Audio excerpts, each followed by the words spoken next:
So again, a hyperbola is just like an ellipse, but either the x squared over a squared or the y squared over b squared term is negative while the other is positive. So we draw the same picture we do for an ellipse, except instead of drawing the ellipse inside, we start by drawing diagonals and extending them well beyond the rectangle. Then we reason out, okay, the hyperbola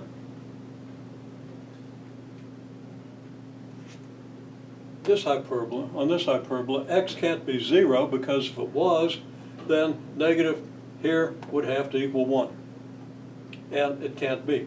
So the graph can't intersect the y-axis. On the other hand, y can be 0, and the graph will intersect the x-axis at either a or negative a. Because if x equals a, you get a squared over a squared. If x equals negative a, well, square negative a, you still get the same thing, right? So you get 1. That means that this point and this point are your vertices, okay? And your hyperbola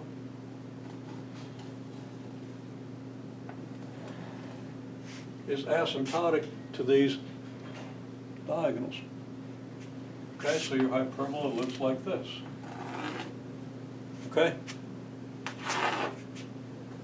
Now, by the similar reasoning, and you can figure out the reasoning, negative x squared over a squared plus y squared over b squared equals 1 gives you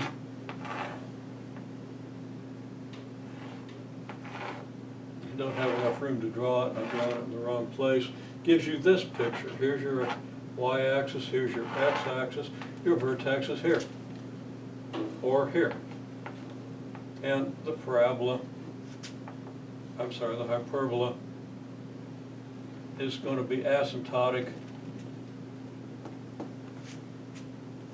on this side, okay? So that's it. If you have that much, you can draw these hyperbolas, okay? And, we're a little over time, I know you probably have to get to work. So we'll kind of stop with that, but parabolas are just what we've done. It's like z equals some multiple of y squared or some multiple of x squared. And they're easy to graph. Now, there are plenty of properties of hyperbolas and ellipses, foci, and of